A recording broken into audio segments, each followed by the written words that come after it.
Good morning. Hi, I'm Grant from Blackmagic Design, and we've got some exciting things to show to you today. Over the last few years, we've been worrying about broadcast a bit.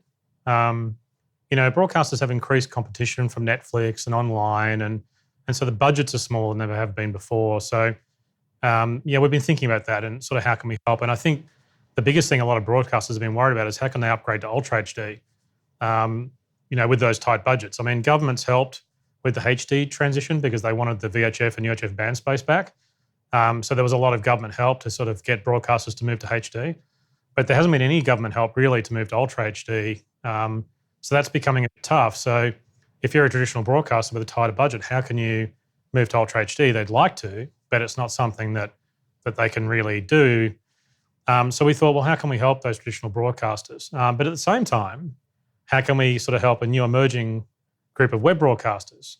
There's like a whole new industry of web broadcasting that's coming online. So that was also something we were thinking about. Web broadcasters need the same high-end workflows that traditional broadcasters have been used to. So both groups need help. And, we started Blackmagic Design to do this. This is our job. This is what we do. So we've been thinking a lot about that, and we'd love to show you some of the new products we've done to help that. So I think the first thing to talk about is switches. So in the past few years, we've changed all our switches. We've got a great range of Ultra HD models. They're great switches, very professional, 6 and 12 GSDI models, but they do SD and HD. I mean, quite a range. The design's even nicer, and they're great switches, but the control panels are a bit expensive, and they're an older design. They're kind of a more traditional design. Not really a modern design, very familiar to traditional broadcasters, but we really thought it was time to update the control panel to match the switches. The first thing to do is bring it out and show you what we've done. So here it is here. Here's the new 1ME, ATM 1ME advanced panel. As you can see, it's a much more modern design. It's less cluttered than the other model. It's a cast metal design. It's very strong. It's got nice big rubber feet, so it really sits nicely on the desk. It's less than one rack width, so it'll fit on a slide-out rack shelf. It's got the attachment points on the bottom, so you can bolt it to the rack shelf or bolt it to a desk. The little attachment points actually slide out, so they don't put pressure on the bottom of the panel. So when you bolt them up, they come down and sandwich between the desk and the bolt. Also, the attachment points, it's worth mentioning, attachment points on the bottom of the panel can help security when you're in schools or churches or community areas where a lot of people come and go. You don't want the panel to go walking, so there's the attachment points that can be a great security feature. Now, we've got a bunch of nice design features. This is a custom T-handle, which we've designed. Nice rubber-coated feel, so it's much nicer. I've also got a custom design joystick for the DVE and PTZ control, and that's also nice rubber coating. I'll show you the back connectors, if you can get in on those. I think you can see there. Try and get a close-up on that. It's actually similar to the DaVinci panel. So what we have is it connects via Ethernet, just like the old panel, in fact, all the panels. It's got a built-in Ethernet switch, so you can loop out to other panels. So there's the two sockets there, and you can connect to either one of those sockets.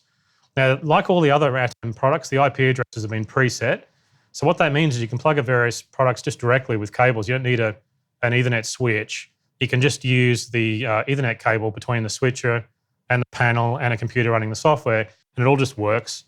It's just like a serial cable, but if you use an Ethernet switch, then of course you can actually make it work on a network, because it is Ethernet. Now, you've got an AC and DC power connection on the back there. So what that means is you can run it on the standard broadcast 4-pin DC connector, and as well as an AC connection, but also you can use that for redundancy. Like, for example, if you wanted to plug the AC connection in, then you could put a power supply, the standard broadcast DC power supply, plug that into the DC input, and you get redundant power. It's also got USB-C for software updates. We use USB-C on everything now because it's the modern USB.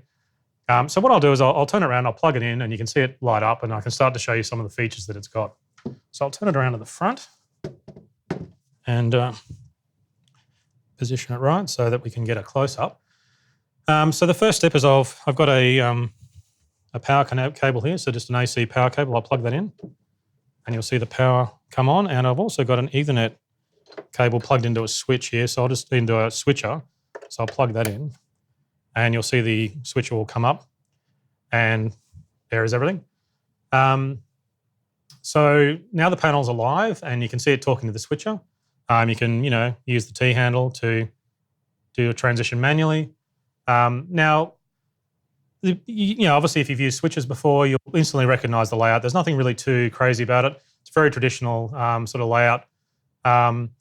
So you've got the preview row down here where you select the source, the program row, the select buttons up the top here. There's 4 upstream key controls here in the background. There's the different transitions here. You've got the T-bar handle for the manual control. You've also got some downstream key controls here and the fade to black, all very normal. The big difference with this panel is that the system controls over here using the LCD. So it's all pretty normal. Now, there is some nice design changes. The buttons are a new design. We've scalloped the button a little bit deeper than what the previous buttons were, so that helps keep your finger on the button and makes less errors. The other big thing you'll notice on this panel, particularly if you can get a close-up looking down on it, is the source labeling is now done via LCDs. There's an LCD here and here. So what that means is the biggest problem we had with the old control panel is we're limited to 4 characters. And so on this panel, we can have longer labels. Also, it turns out, of course, that those 4 character displays on the old panels are really expensive. So this also lowers cost and gives you more features. And the other cool thing is because they're a full color LCD, the source labels can now be colored. So you can actually customize some of the colors. Helps divide up, your panel when you're organizing where you'd like to put things on the control panel. The other big thing is the source labels can now be different languages. Even non-Roman character sets like Japanese and Mandarin are also supported on here, which is a huge boost, I think, over the old panel. The other thing too is that the 1ME and 2ME panels we had before, the broadcast panels, slightly different layouts of each other, but this panel now has a layout that's more similar to the 2ME panel. So there's less, it's just, if you're moving between the two, it's much easier to do. Now the LCD area around the top here is worth focusing on a little bit. You can, of course, it's the panel. I can, select transitions as normal and, use it very normally. But the LCD is where I get all that, it replaces the system control. It's where I get much better control than I've had before. You can just push a button over here and it'll switch to the menu on the LCD. So you've got all sorts of different functions that you can set, like transitions, keys, color generators, media. There's a lot of stuff you can do on there, and of course even settings. So this side is where over here on the right-hand side is where the numerical entry is. So if you're typing in a transition duration or something like that, you got a keypad here. You can just type that in. So I think the first thing probably to show you is the home screen, and that's what we've got displayed there. You can see there's labels highlighted for program preview, and they change. As you switch between sources, you can see they change, and as you do a transition, you can see they highlight red when they're on air. Now some of the other settings we've got in there, maybe I'll show you quickly a few of the different screens. So there's we show DVE transitions. So if we go and have a look at that, I think there you can see the LCD now shows the DVE transitions. We could show you the keyer menu. That's over here. So you can see the keys now illuminated. The other thing too is that if you select one of the keys, if you push the different keys, it'll automatically select that menu. So it's much faster if you just want to adjust a keyer. The LCD will keep up with you even on the main button panel. Of course, you can also do button mapping on the panel. You can actually decide what sources are on what buttons. So it really allows you to kind of take away sources that you're not using. You might have different sources, like the TV studio switcher, for example. It's got HDMI on the first 4 inputs and SDI on the second 4 inputs for a total of 8 inputs. If you're not using HDMI, you might want to map the SDI inputs down to the bottom of the row here. Put some other media players somewhere else. You can do full button mapping on this panel, which you could do on the other panel as well.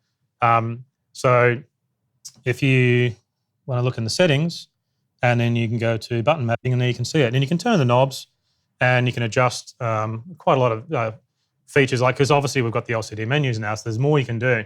So you can set the source for each button. You can just scroll, but you can also set the label color and the button color. So it's nice having the button color. It's another new thing. You've got a few different colors to choose from, but you can also, it makes it much easier to divide and organize the panel. Things get busy, and it's another thing to help you organize where you're putting everything. You can also, the other thing that's really nice about this panel is you can program macros on it, and you can trigger them really nicely. So, for example, if we go to the macro menu there, you can see, if you can get a close-up of that, I'm not quite sure. Yeah, you can see it there. You can get control of macros. Now, that's even a little bit more powerful, but I'll show you this select bus. So see along the select bus here first. Say if I select key 1, which I've actually got on air at the moment, what will happen is now the select bus is active and I can see all the sources, and I'm selecting the sources for that keyer. But what's also interesting is I can trigger macros from this select bus. So it is a select bus like the other panel had, but now it's also a macro bus. So if I select the macro button, you can say they all illuminate blue, so it shows you that it's in that macro mode, and all those source labels have changed to the different macros that you've programmed. So I think that's a really fast way of triggering macros. You can not only program the macros on here, but you can trigger them really fast just by pushing that macro button. And when you push it back, it goes back to being a select bus. But you can also do aux control from the select bus as well. So if we want to do that, all we have to do is select an aux in the menu, which is down there. And you can now, of course, you can scroll through the sources on the knobs, but you've also got, say if I do this one, I've now got, so I can scroll through those. See, I've got some button mapping on here, but you can also now select the different auxes, and they illuminate white. And the reason they do that is because that's the same as the ATEM Television Studio switcher that we have. When you push that aux button on the top right-hand side, the source buttons go white. So white's like an indicator that the panel's in aux mode. And I can get back to the home button whenever I like. So you can see it's a really professional panel, but it's also easy to use. And some of these extra features we've got capability, we can do now because it's a much more powerful panel. The custom labeling will let us do these things. So it's a professional panel, which but it's easy to use. And to me, easy to use doesn't mean to say that it's dumbed down in any way. Easy to use means it's faster. And so they're absolutely locked together. The easier something is to use, the faster it is. So it's one of those things that sure it can help new people coming into the industry, but what really matters is speed. You want to go fast. That's the point of having a panel like this. So there's many more features than what I'm really showing here. It is a professional, fully featured modern control panel.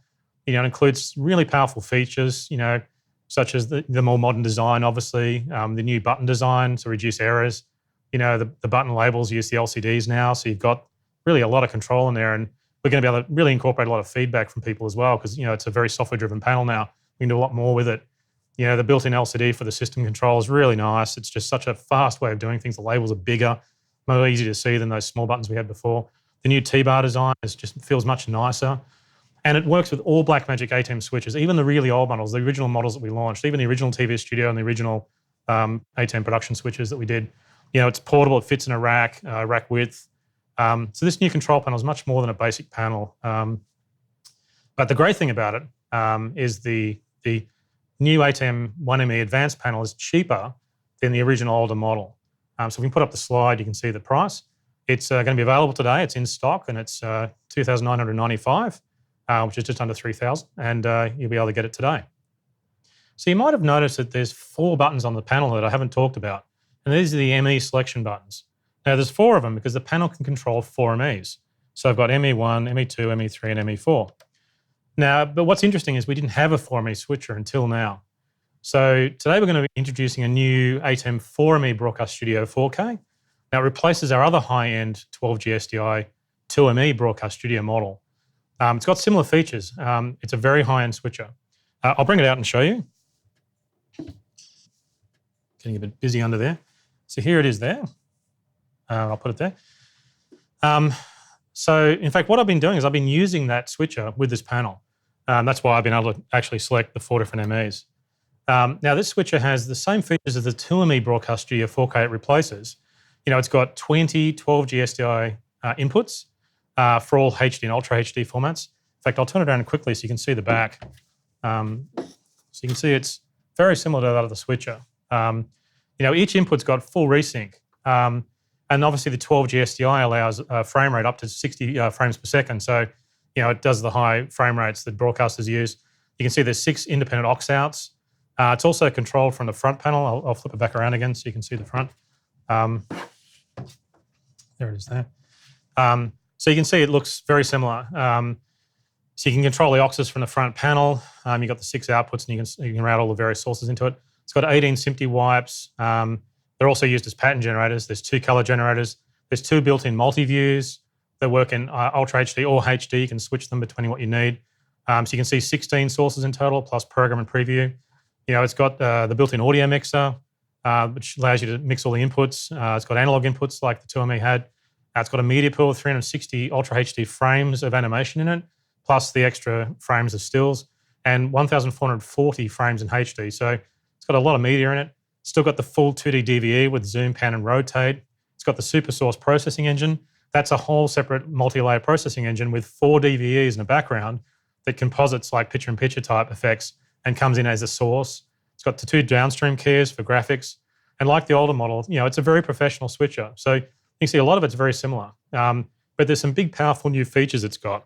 This new model has obviously the 4 completely independent mix effects rows. So it's a true 4ME switcher. The new 1ME advanced panel controls all of them just by pushing a button.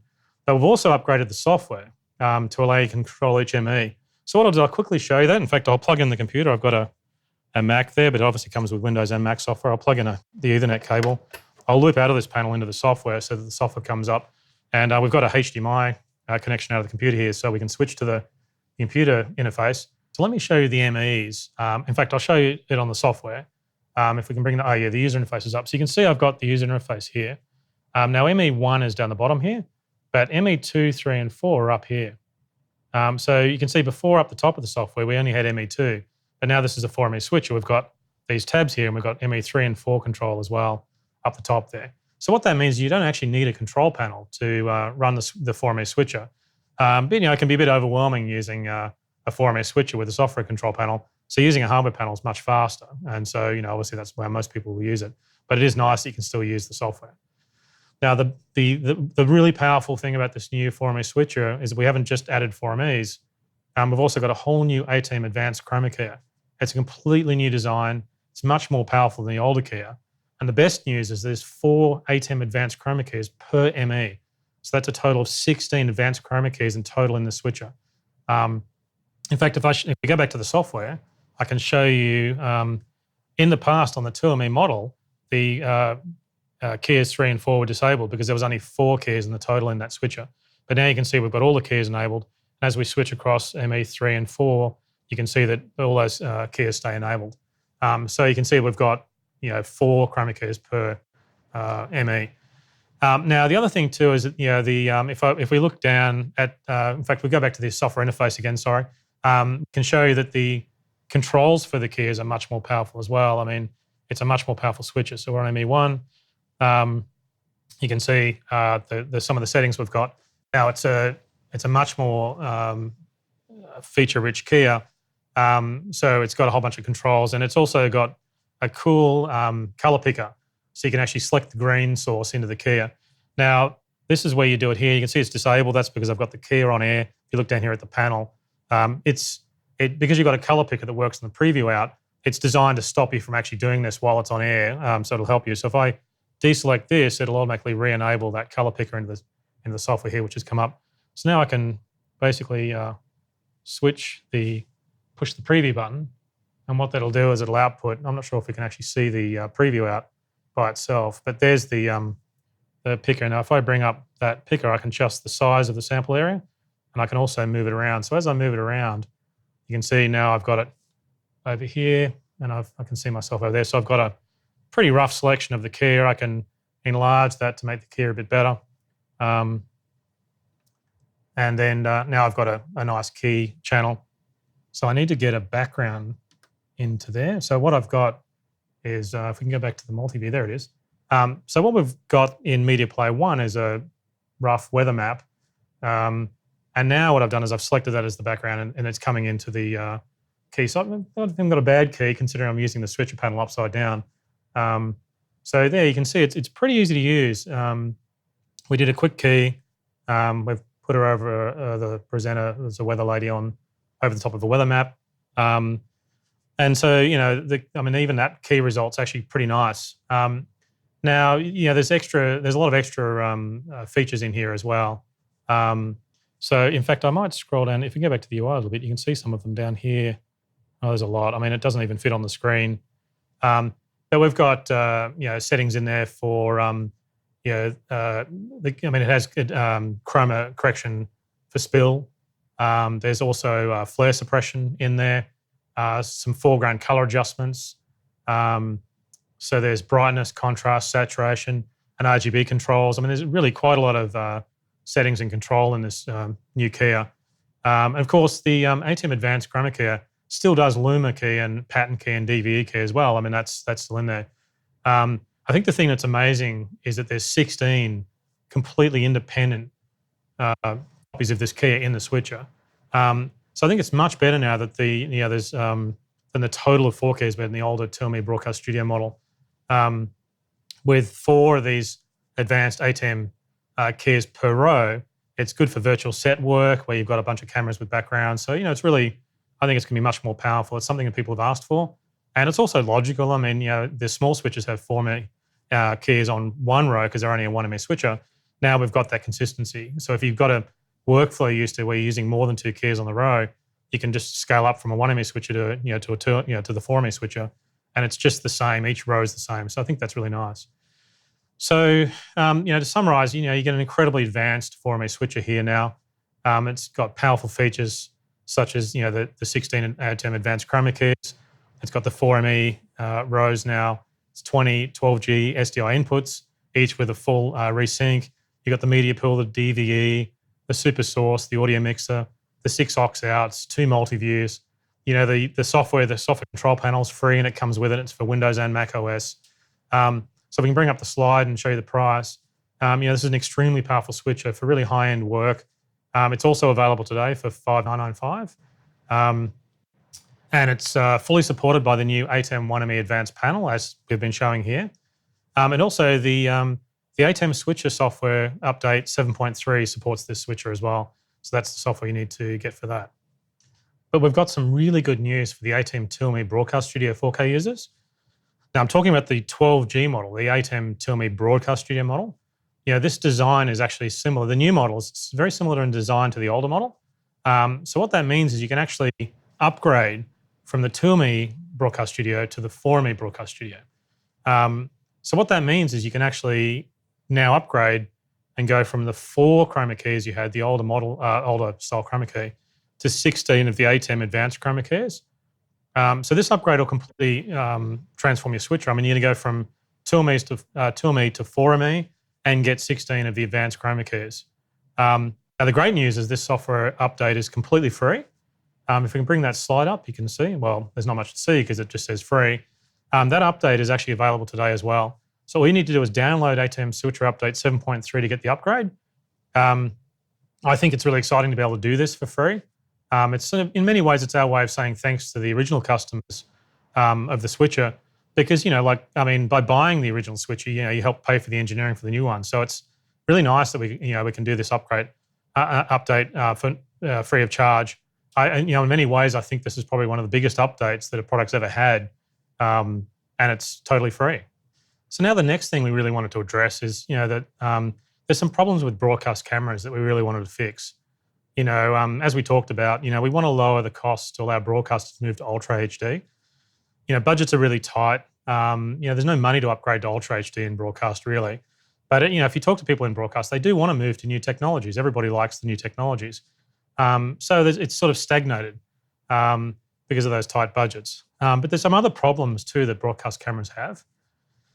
Cameras for broadcast tend to use strange file formats, like camera formats, and also some odd media cards. The media cards are very, sometimes it's even tapes, but they're very proprietary to the TV industry. So that's an issue. Another problem we thought that really needed to be looked at was sort of the unused time that cameras suffer from. Cameras in broadcast spend a lot of time packed away in their box. We think that we could try and find ways of using them more often, so you get a better return from the purchase of the camera. Plus, the other thing is shooting. Cameras that shoot production work or ENG work or news or whatever it might be are very different to cameras that are used in studios, and they're often completely separate cameras. Studio cameras are very different to normal sort of ENG cameras, for example. They're completely different types of cameras. So it's sort of very expensive and wasteful in that way because, if you're not doing a live job, the studio cameras just sit there in boxes. So we think there's a lot of problems we can actually help with with broadcast cameras. So today we're going to announce a new camera called Osa Broadcast. In fact, I'll bring one out. I've got one here. In fact, I'll move this out of the way. We'll put our switcher out of the way here. Make some space. Here is Osa Broadcast. See there? Now, Osa Broadcast it's a professional camera with Ultra HD, but it's also great for regular HD as well. It's based on our Osa Mini Pro digital film camera, but it's got a smaller 4K sensor for B4 lenses. Our digital film cameras have large sensors, so they've got a very shallow depth of field. But Osa Broadcast has got a smaller sensor, so it's designed for B4 lenses, so you get a really wide depth of field. Shallow depth of field is nicer for film work, like it's very creative. But broadcasters need to really have everything in focus. You don't want to be chasing focus. So a wide depth of field means you're not really constantly trying to refocus on everything. B4 lenses are also a global broadcast standard. So there's a huge variety of lenses that exist. In fact, we're using Osa Broadcasts for this video. So you can see everything's in focus and you get a feel for what the depth of field is. So I think it's really exciting. Now, what's really also really good about using the Osa Mini Pro design is it also uses Osa Mini Pro accessories. So that'll really lower the cost. The other great thing is we get the Blackmagic operating system. So the camera works in a similar way as Osa Mini Pro and Osa Mini. But this is an Ultra HD broadcast camera, so internally it's quite different. But most important, it's affordable. So I think one of the topics I'd like to talk about is, while this is an Ultra HD broadcast camera, it's also an incredible HD camera. And I think it's worth taking a moment to really sort of talk about that. HD still 100% of broadcast is done in HD at the moment. We're just starting to see some Ultra HD, but it's really all HD. So HD is very, very important. So while this is a great Ultra HD camera, a lot of people will be using it for HD. So I think if you're working in HD, it's worth understanding really how this camera fits in as an upgrade option. Now, obviously you can use the lenses you already own. So that's a really big thing. You can also use the batteries you already own. You can use V-Lock or gold mount batteries. And you can also, this is where you get the benefits, is you can use regular SD cards or CFast cards. So there's nothing unusual about the media. And also you can use files that are used in edit software and media management systems. So there's nothing really exotic about the media. It has the same controls you're used to. You can see the side. It's very familiar broadcast controls and features. And of course, it's an Ultra HD camera, so you got lots of extra pixels. It takes the Ultra HD images and downscales them to HD, so you got a really good quality image. So this is a very, very good upgrade, even if you're just working in HD. Now, if you don't own a lens, you can buy lenses on eBay for a very low cost. What's interesting is, and one of the effects that I've noticed is broadcast cameras have generally been so expensive. Every time you bought a new one, people end up buying a new lens as well. So what it meant is that a lot of the old cameras were sitting in their boxes with their old lenses on them. So there's actually a lot of lenses out there that are available, and you can pick them up on eBay at quite affordable costs. Now, the camera works with any B4 lens, so you can even use the older analog control lenses or the newer digital control lenses. And we've tried out a bunch of HD lenses that we bought off eBay, and we found often we could get 2.5K or even 3K out of some of them. So a lot of the HD lenses actually perform very, very well, even if you can do a bit of Ultra HD shooting with them, and they can do quite well. If you haven't used one of these broadcast lenses before, and if we can move across here a little bit, you can see two of the Osa Broadcasts configured. And we can see we've got lenses on the front. Now, the difference with B4 lenses, if you haven't had any experience with them and you've used photographic lenses, they're parfocal, which means that the focus doesn't change as you zoom. So this is one of the biggest things, and plus, of course, they're just wonderful designs, but what it means is you can quickly change shots without hunting the focus all the time. That's much better than photography lenses. Photography lenses give you great quality, but every time you zoom, you got to redo the focus. These lenses, you don't have to do that. The other nice thing about them, of course, is you've got these wonderful zoom controls on the side. In fact, when you're using this on your shoulder, you hold it with the lens on the side there. So that's, and you can adjust the zoom like that, and you can focus. So, ergonomically, the lenses are much better because of the fact they become part of the camera, really. In fact, I think, my experience is B4 lenses really don't come off the cameras once they're on there. It becomes a unit. You got smooth control of zoom and iris. You don't get that on photo lenses. So it's it's a wonderful package. Now, when you're recording HD, you can use standard SD cards because they're fast enough. If we go onto the side here, you can see you've got the 4 media slots. Now, the camera supports both interlaced and progressive HD. So if you're still using interlaced, a lot of broadcasters are using interlaced, of course. It works fine with that. It also supports DNX HD 220 and DNX HD 145 and ProRes, of course. So what that means is you can record into the formats that are used by broadcast media management systems and edit software. So you don't have to transcode anything. The media on this camera will integrate really well with all those edit systems. You pretty much just mount the media and edit. I mean, the SD cards, of course, you can plug into most computers and just mount those files directly. Now, what's also good about the camera is it even supports RAW if you want to do high-end work. You need to use fast cards for that, but it'll even allow you to do that. So the camera is affordable, but it also is, it's got better image performance. This camera also, even though it's a broadcast camera, it's got more dynamic range than a typical broadcast camera has. Now, most broadcast customers don't really have time to color grade images. So when we have more dynamic range, we have to be careful about how we use that. So it's really vital that the camera produces good images without color correction. I mean, we originally got into cameras because we wanted to supply DaVinci Resolve with really, images that we could color grade. But in this case, we've kind of flipped around the other way. What we're doing here is we're producing a camera that produces wonderful images without color correction. So you can really, mount the media, edit the material, and get it to air quickly. Now, you can actually also select the video gamma for regular shooting, which is the mode that it's got, and that's pretty much what you'd normally use. There's also the film gamma, so that you get all the dynamic range from the sensor. There's 12 stops of dynamic range on the sensor, so it's more than a simple video camera.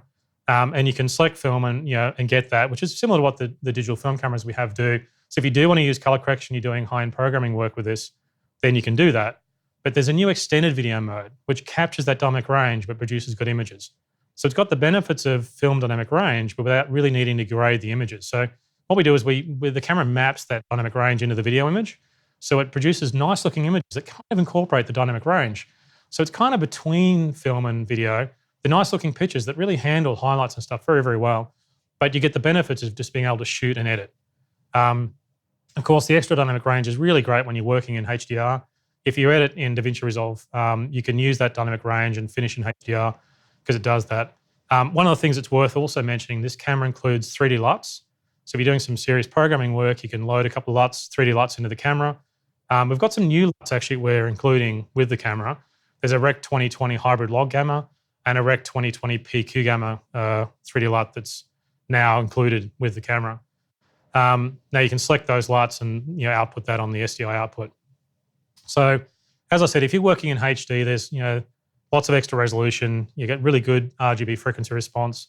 It's a full HD, Ultra HD, image that's captured from the sensor and downscaled to HD. So it really produces a nice full frame and wonderful quality. Now, as an Ultra HD or HD camera, there's a flexibility issue that we talked about before, trying to utilize the camera more. And what we've really done is it's 2 cameras in one. And we kind of pioneered this a little bit with Ursa Mini Pro, but in this camera, it's really more focused and designed on for broadcast. So what this means is, you'll spend more time, this camera will spend more time working for you. It's 2 cameras in one. You can use it as a production camera for regular shooting or as a studio camera. So this means if you can reconfigure the camera for different kinds of work. So this is a really big thing. It's basically a studio camera that records, or it's a production camera with a sort of studio camera hidden inside. This is very important. Live switching, multi-camera live switching is an extremely fast way to do programming. Of course, live multi-camera switching also lets you do live streaming. It's an extremely fast way of doing production work. And so you can change over doing production work or live studio work at any time. It's extremely flexible, extremely fast, of course, when you're using it in a studio configuration. So you can really keep using the cameras for different kinds of work. You can shift around for different kinds of jobs. You can use, if you get a big job, you can grab every camera you have, bring them all into that really large job. So to summarize, I think that we've got similar features to the Ursa Mini Pro as far as controllability, and the features on the outside. I'll close the door so you can see them. We've also got the interchangeable lens mount that Ursa Mini Pro has, so you can change the lens mount if you wanted to. For example, if you were doing some film kind of work, which you can do. Now, Ursa Mini Pro lens mounts, we've got EF lenses, which are Canon style lenses. We've got F mount lenses, which are Nikon lenses, and then of course PL film lenses. So you can switch over to that. Particularly, say for example, if you're rigging a camera in on set and you want to use one of these cameras on set, you don't have to worry about using a big broadcast lens. You could actually just change it to a EF lens and put a photography lens on there because it's a locked off camera that's on set somewhere. Now we also have, if you look at the front, we've got the ND filters. Got 1/4, 1/16, and 1/64 ND filters. Terminology is a little different because it's a broadcast camera. These filters have been designed to match the colorimetry of the sensor, and they also handle IR, infrared, really well. We've got the really great broadcast controls on the side. You get similar features to the Ursa Mini Pro, so I won't go into a lot of detail here. But it's very familiar to broadcasters. If you're a broadcaster, you'll see that that's just a very familiar set of features. On the side, we also have a status display with timecode, camera settings, input timecode, record status, things like that.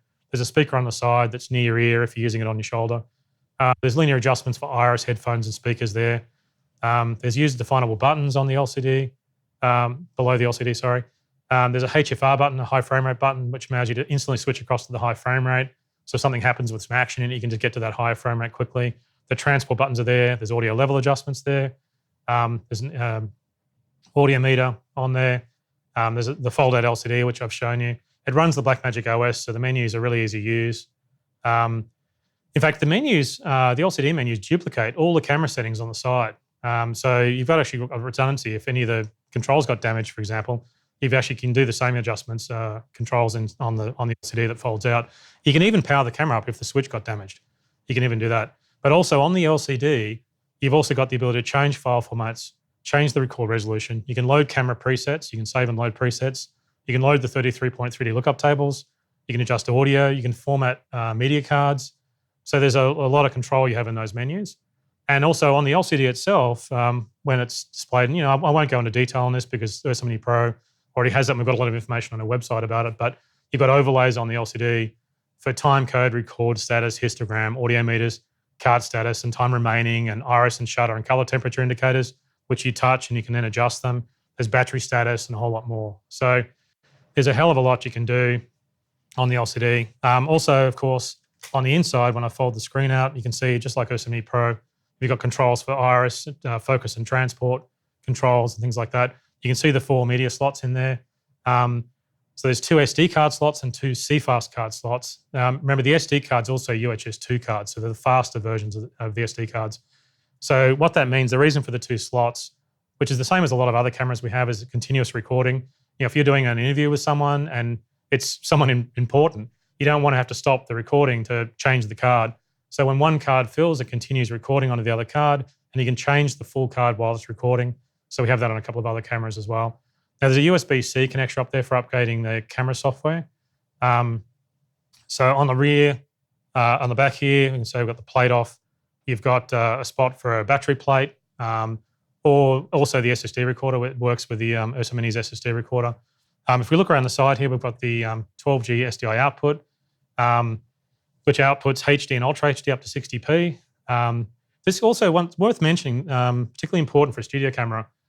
This camera has a lot less latency than the Ursa Mini Pro had. It's got less than 1 frame of latency now. So when you're using it for studio use, you get a really, you want obviously less latency as you possibly can.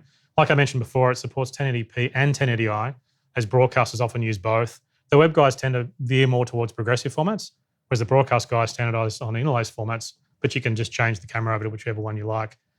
Now it's got the 12G SDI input, which is a program return, and you use the PGM button, the program button, to switch the viewfinder, or obviously the viewfinder mounted on top, to see the program return. But that SDI program return is how we also support tally, camera control, and talkback. So we do it all through that one SDI. So the 2 SDI links essentially give you a 2-way talkback, and the tally comes back. But But it also supports the Blackmagic SDI camera control. So you can do, control as a, full DaVinci primary color corrector in there, like we have on some of the other cameras. So that's all controlled, and obviously lens control and things like that. It's all controlled through that SDI connection. And that's documented in the structure manual, actually, if you wanted to code some. We even have an Arduino Shield that lets you rig up your own types of control solutions. We have some new commands we've actually added also to the SDI control protocol, which is documented in the manual.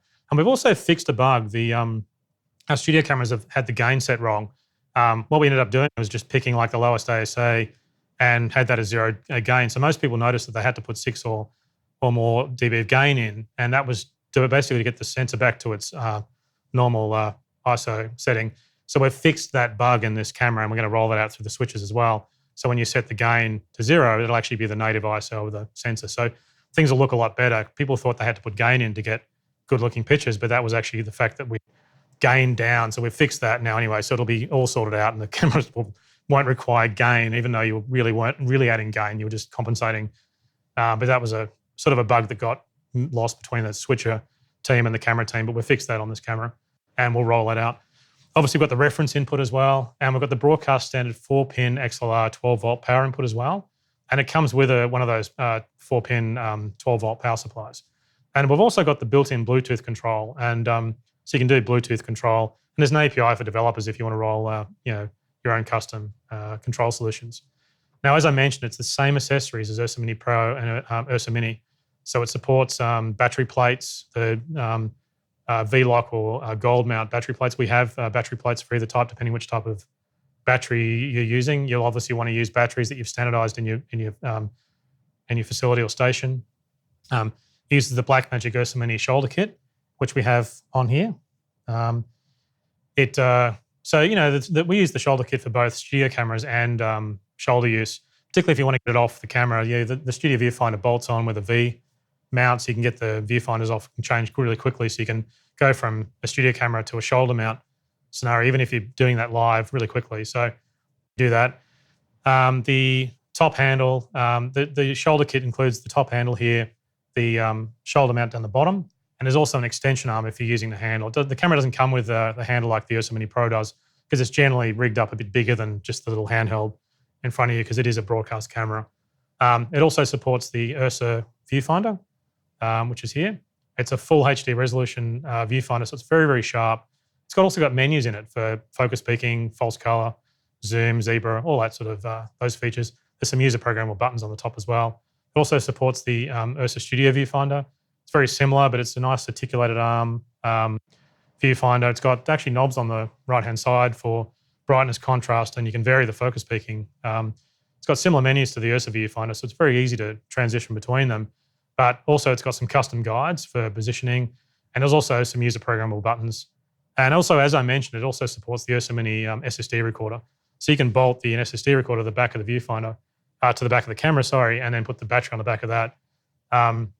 Obviously, recording on SSDs is nice because you can get really long duration recordings if you need them. SSDs are very big, so that is really nice. And you can attach the battery plate to the back of that SSD recorder. So that's 3 different types of media that this camera, in fact, 4 different types of media: SD cards, UHS 2 SD cards, CFast cards, and also SSDs can be all handled on the camera. And 5 different discs could be mounted with that on there. So that's really a lot of flexibility. Also, it supports the Ursa Mini mic mount, which is the mic mount here. If you've got a nice directional microphone with a big windsock on it, you can mount that, use the mic mount. There's 2 different mic mounts, one for the handle, another one bolts on. So it supports that as well. So, to really summarize here, I think, we've got a really powerful camera. It's a great Ultra HD camera, but it's even a fantastic HD camera, which, as I was saying, is really important, I think, for broadcast. It's not enough just to produce an Ultra HD camera and go, hey, that's great. It has to be an incredible HD camera as well. Having the flexibility to change it between regular shooting and studios, it's 2 cameras in one. You can see I've got the 2 configurations here. I've got a studio configuration and a shooting configuration, but this could be shoulder mounted, while you're doing a live broadcast. It's 2 cameras in one, but there's even more flavors than that, really, when you think of the variation, how it can be connected up and rigged. It supports SD, HD, and Ultra HD B4 broadcast lenses. It even actually will work with some old SD lenses. We've even found some of those SD lenses can do near HD. So you'd be surprised with the quality you can get from some of even the really older B4 lenses. But the big thing for me is it's got a very wide depth of field, so everything's in focus, and that's really important to me because we often, we're doing this, like we're showing off our products and everything. So we want wide depth of field. So when you've got a close up of something, you can see it all. Now it comes with this B4 lens mount as standard, but you can change it for photo lenses if you want to rig it as a locked off camera, but also as a beginner. So that's nice too. We want to help people, particularly web broadcasters, get going, and you don't have to even buy a B4 lens if you want to. You can put a photo lens on it just to get going. Then you can kind of upgrade as you go. But the big thing is this camera does not use any strange lenses. It's just normal broadcast lenses, nothing proprietary. There's no strange batteries. It uses open standard broadcast batteries. There's no strange media cards. It's just off the shelf SD cards, the fast UHS-2 cards or CFast cards, or even SSDs. This is totally normal. You can get them from stores, computer stores and camera stores. There's no difficult file formats. This just uses DNX and ProRes for NLEs and media management systems. And you can even record to RAW if you want to do some high-end work, which a lot of people do, documentaries and nature-type work, films, things like that. It's got better dynamic range than most broadcast cameras. So I think that's going to be really nice as people transition into HDR and other workflows like that. So we think it's really the world's first affordable professional broadcast camera. If we can bring up the slide, you can see the price. It'll be available from today for $3,495. We think this is going to help change broadcast. I think it's going to help traditional broadcasters upgrade to Ultra HD. It's going to help a new generation of web broadcasters buy truly professional cameras. We've seen these guys struggle with DSLRs. This is the same price as a DSLR. Why would you use a DSLR and fumble with that when you can have all these feature set? So I think it's going to be really powerful for web broadcasters. And even freelancers can afford to upgrade their gear. They can pay it off faster. The quicker you pay off a camera, the quicker all the income that you have from that camera is profit. So you really want to get into that mode as quickly as possible. That affordability reduces risk. So you can take on a much wider range of work. And you can also push to do more work in Ultra HD as well, because that work is future-proof. So you can kind of try to move your clients into Ultra HD. So if we check the price, there it is. It's available today for $3,495. So we've got a great camera, but the problem we still have is how do we use it for studio use when the cameras are often so far away? 12G SDI is great, obviously, but SDI has limited range. Cameras can be in another part of the building. It's much worse in large sports stadiums where cameras can be a long way away. Broadcast trucks are often parked outside the venue. So, how do you get the cameras inside? Also, power is often not available near the cameras either. So we obviously wanted to work on that problem and how do we solve it? So we can really get a complete studio solution. So what we've done is we've created a new solution using SMPTE fiber. The TV industry has SMPTE fiber already. It's a standard, SMPTE standard. So we've got two new optical fiber products that use SMPTE fiber. One for each end of the fiber, obviously. One side is for the camera and the other side is for the switcher end or the studio end. They both use SMPTE fiber. So they, and of course, they even add studio controls to the back of the camera that broadcasters are familiar with. When you're using a studio camera, you operate it from the back. So we've also got to add controls. We actually talked with broadcasters and asked them what they'd like in a product like this. And the two big things that really came out of those conversations was industrial, strength design. It's got to be a good, solid design, but also familiar controls. So there's no retraining. And so we've done that. That's what our goals were and what we're focused on. So we've got the Blackmagic camera fiber converter for the camera end, and we've got the Blackmagic studio fiber converter for the studio end. This solution allows us to power and extend the camera up to 2 kilometers away from the switcher. They both use SMPTE fiber, which is a TV industry standard. Actually, I'll bring them out. So I'll pause for a second. We'll just bring them out. So here is a collection of things under here. Here's the studio end. And here is I'm going to find everything. I'm running out of space under there. And here is the end that goes on the camera. Now, all broadcasters and high-end broadcast trucks use SMPTE fiber. It's a standard. Generally, the devices that use it are proprietary, but the fiber connection itself is standard. If you haven't used SMPTE fiber before, I might take a moment just to explain what it is. what you get down a Simply Fiber is power, fiber, and a fiber pair and data down the same cable. And because broadcasters already have Simply Fiber installed in their buildings, you can just plug it in. It'll use the infrastructure essentially. They already have, or you already have. So if I could show a slide of a Simply Fiber, you can see the cable ends there. So you can see there's a different sex for either end, so you can actually also daisy chain the cables.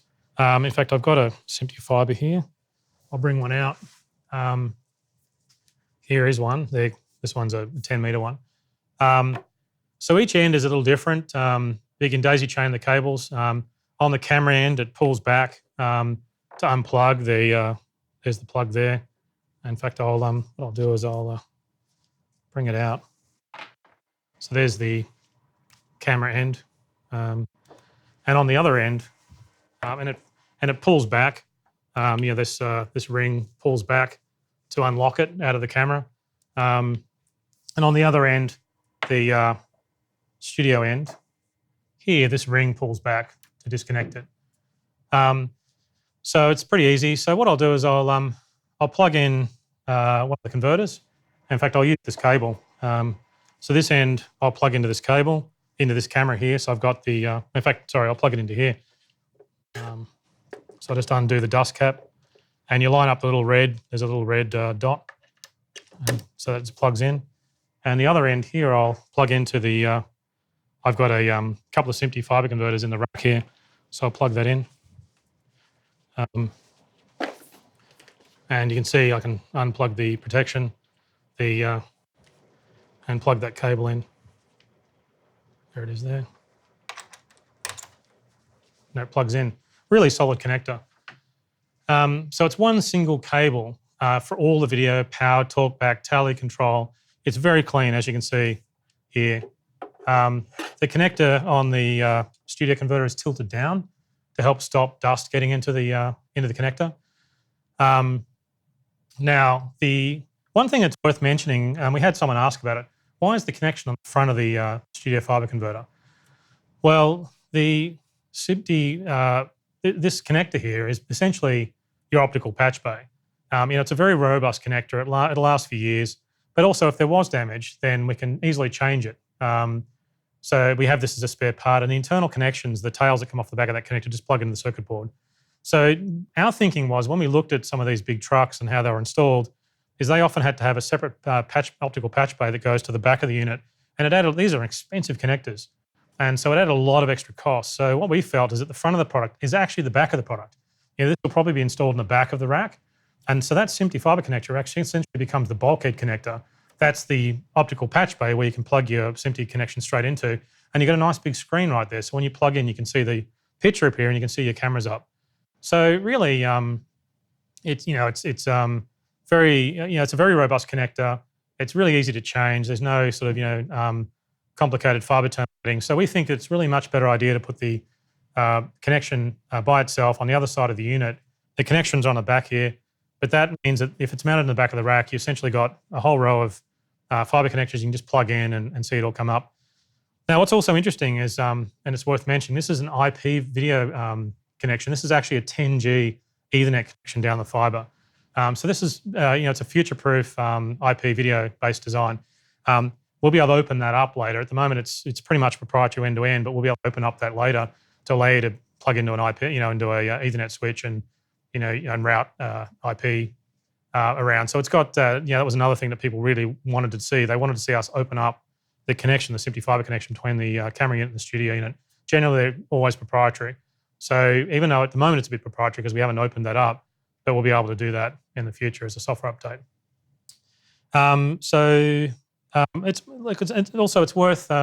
It's worth taking a moment to talk about safety. This is 2 kilometers of cable here.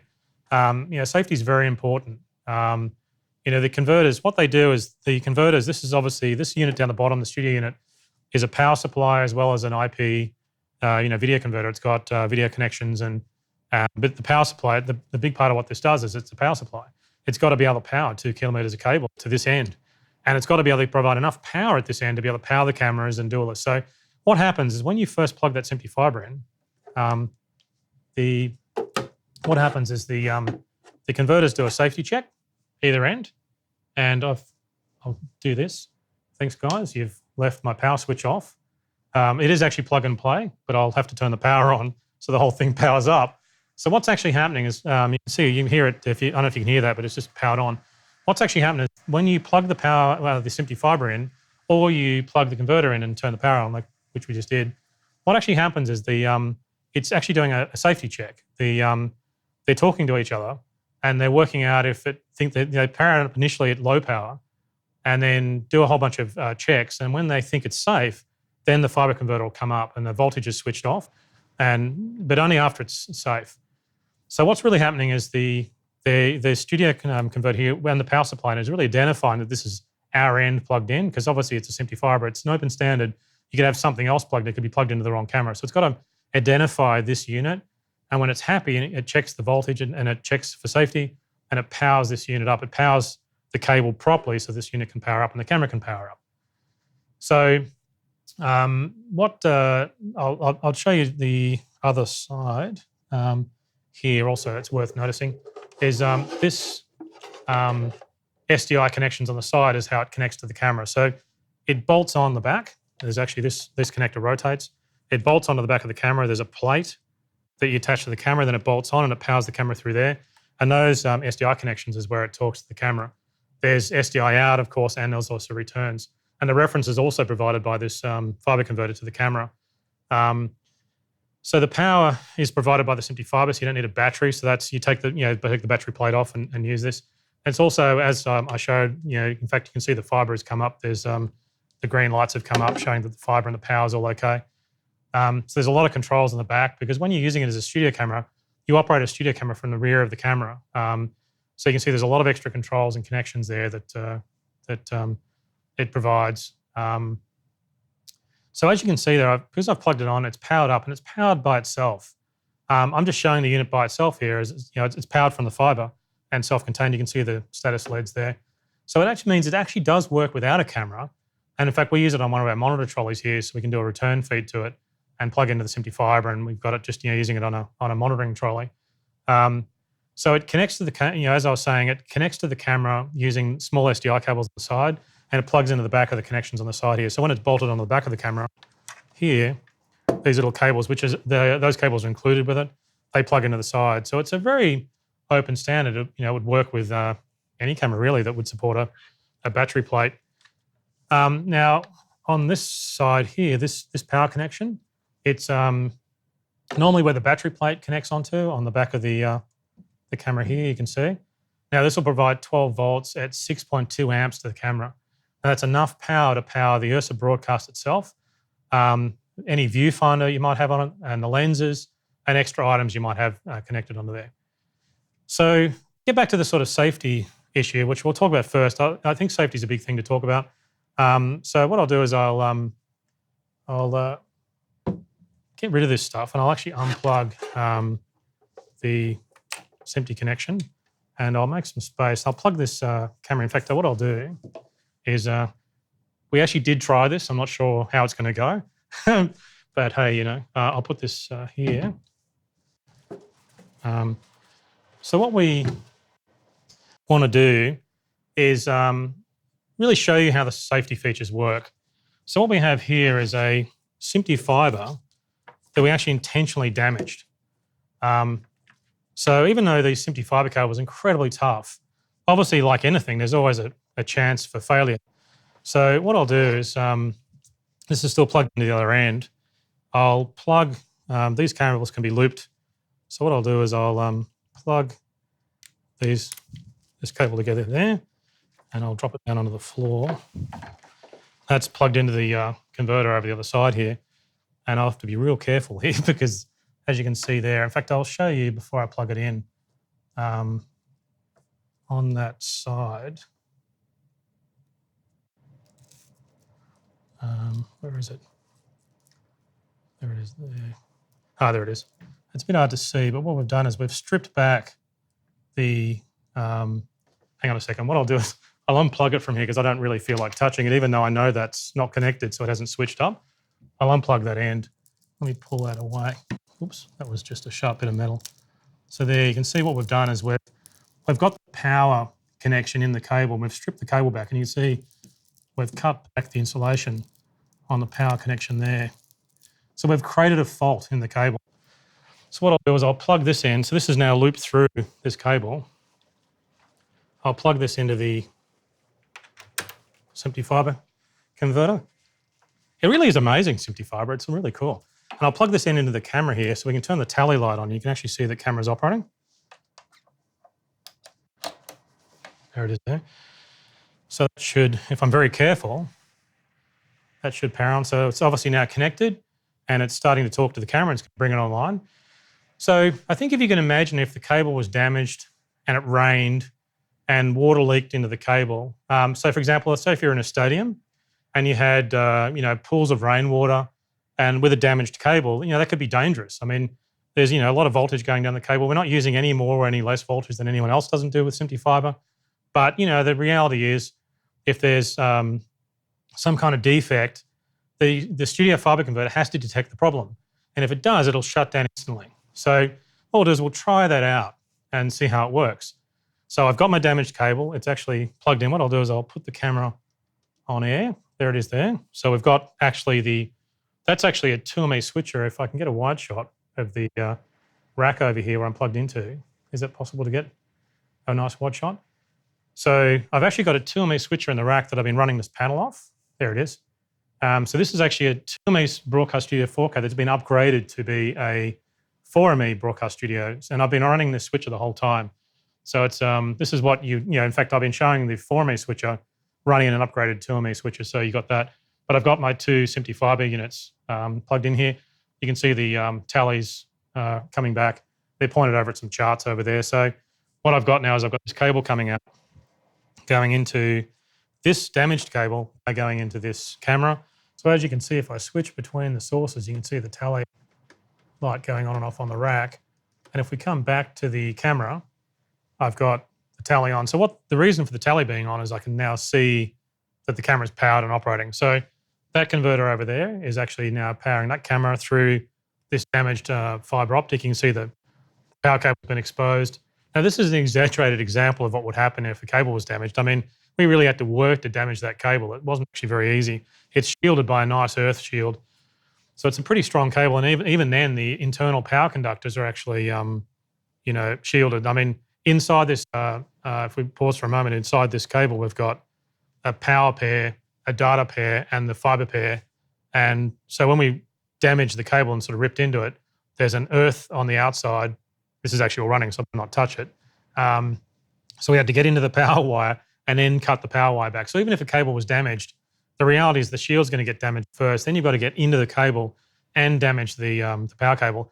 I don't think the camera would probably power on in that condition, but we've done it in a very careful way here. So it's a really, it's an exaggerated example of what would happen if the cable was damaged. These are industrial strength cables. It's unlikely to happen, but we've got to plan for the worst case scenario. So what I'll do now is I'm going to get some water to simulate rain. I've got some down here. I've got a whole bunch of stuff down here. I'll reach down. I want to spill this. So here we go. Oh God, I'm a bit nervous to do this because we actually did try this, but I'd like everything. So now imagine if I have some water and I've got some water in this tray. You can see the camera's powered on, it's operating, the tally light's on. So if I lower this cable into the water, this is like an extreme example of what happened if you had a cable out in a stadium, the cable was damaged and it started raining. The converter's doing constant safety checks to check that everything's okay. This is just like a live event if you've got damaged cables and rain. So let's do it and we'll see if it works. I've got to be careful I don't short it out. There it is. Camera just went off. And now if I put my hand in there, you can see that there's no safety problem and there's really no issues. Water everywhere. The camera's powered down and I touched the water and I didn't get shocked or die or anything. So everyone's safe, and that's really important. That these products can be used in all kinds of weather conditions. They could get damaged. They're pulled through different places. So it can happen. So what I'll do is let me clean up here. I'll move my water tub out of the way, and I'll show you some of the features, and I'll wrap up some of my water here. If you want to reset if it ever detects a power problem, all you need to do is unplug the cable and plug it back in again, and it'll reset. But in this case, I'm not going to plug this back in again. So what I'll do is I'll unplug this empty fiber cable and get it out of the way. And I'll plug myself back in again. So we don't want that. Sorry, went out of the shot there a bit. And what I'll do is now I've disconnected it. When I plug it back in again, it'll reset the safety circuitry, and it'll test the connection again to make sure that it can come up properly.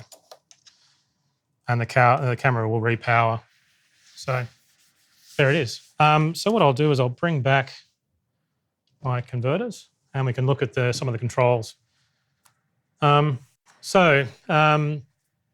when you add this to the back of the camera, it adds a bunch of controls to essentially to turn the camera into a studio camera. Now there's a bunch of really cool things that it has. For a start, it supports down here the normal 5-pin headset connections. We've been using aviation headsets for a lot of Talkback. They're very robust, but the television industry use a normal 5-pin type headset. In fact, I've got one here. This is the kind of headsets that they use. So that's very normal. You can use the headset you already have. But also there's quite a lot of control with the Talkback, with the camera.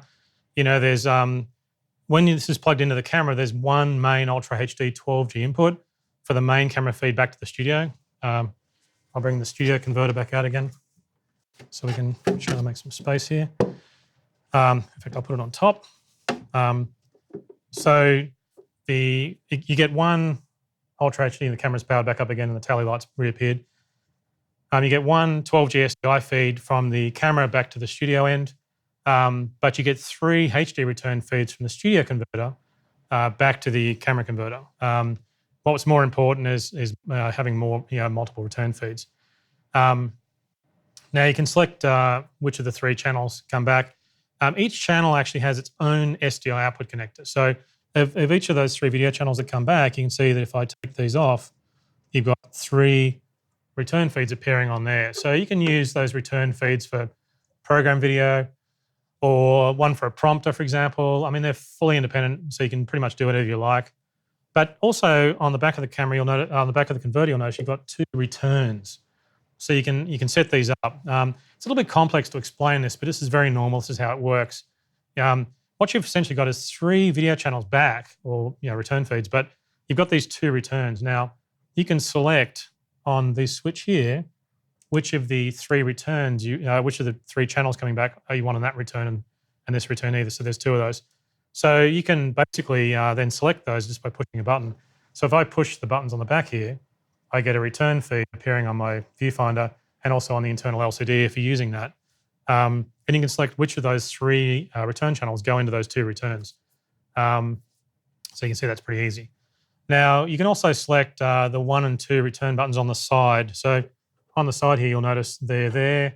If you've got this camera on your shoulder, you really want to be using those return feeds there. They're easy to press. So they're on the side. That's important because often these cameras are shoulder mounted. You can use them in a studio configuration like that, but you can also put them on the shoulder mount configuration. And you see people wandering around sporting grounds, around the edge of sporting grounds doing interviews in that configuration all the time. They've got the one simply fiber cable dragging around. You've got all the Talkback and program returns and everything through that one fiber. So that's really nice to have that. There's also a call button on the side as well, which flashes the tally to get attention. So if you've got a problem, you need to get attention and you can't use the Talkback or anything, because often, if you're on a studio floor, in fact, the camera guys working here can't talk because I'm talking and you'd hear it. So being able to have a call button's nice. And the reason I'm going through some of these features is if you haven't used a Simply Fiber or studio camera before, I thought I'd go in a bit more detail about some of these features so you get a bit of feel for what you actually get if you use this kind of product. Now, what's interesting, if you look down below here, there's a mixed return program. There's a return program mix. You've got the 2 Talkback channels, but you can actually mix in the 2 program, the 2 returns, the program audio from those 2 returns into the headset. So what that means is you can mix the audios from channels 1 and 2 on the returns, or there's also a headset talkback volume control. So you can you've got a small mixer here really between the 2 returns and your talkback audio, and you can kind of get the balance right. But then there's 2 separate sets of those, one for each talkback headset you can plug in. So you can have like a director hanging off the side of the camera, just worried about that, but at the same time have the camera operator also having a talkback. So you've got 2 independent talkbacks on there, which is really nice. So these controls let you really adjust the mix of the talkback and the program audio as you like. Now, all our products actually use channels 15 and 16 of the SDI audio for talkback. And so normally that's how it operates. So what this means is this converter supports all the other products we have, but at the same time, there's also an extra talkback it's got on channels 13 and 14, and that's the engineering talkback, and there's a switch there that lets you select that. So what that means is if you're doing your regular talkback with a director, but you might actually need, on a large job, you might have a separate engineering person who's running around sort of solving problems or whatever it might be, you can switch over to that engineering talkback and you've got a whole second set of talkback. Now, there's also a mic on-off switch, so you can just turn the microphone on and off. Most of the time, camera operators don't have the mic on, but you turn it on occasionally when you need to talk. Now, what's also interesting is, before I mentioned that the SMPTE fiber actually has a data channel. There's the power pair and then there's the actual fiber pair, but there's a data channel on the cable. Now, what we've got is an emergency talkback using that data channel. Now, that data channel is used when the converters are first plugged in to check, who's at each end of the cable so they can power up. But what happens if the fiber doesn't come up? The converters will try and talk down that analog data channel, that sort of analog pair, so that you can still have some kind of talkback. So it kind of falls over to that, so that you can still get some communication. So you can kind of call up and say, hey, hang on a second, the fiber light hasn't come online. There's something's wrong. I'm not getting video channels and everything up. So you can still ask for help. And that's really important if you're on the other side of a stadium and it's quite a walk to get back. You can't just leave your camera. You've got to get someone to help you. So that's also there. It's like an emergency talkback. Now, it really is dependent on the cable. It's using that manual, that analog pair. So, we get a kilometer, but it really varies a lot depending on cable. You won't get the 2 kilometers, but it's hard to tell what distance you get. It varies from cable to cable.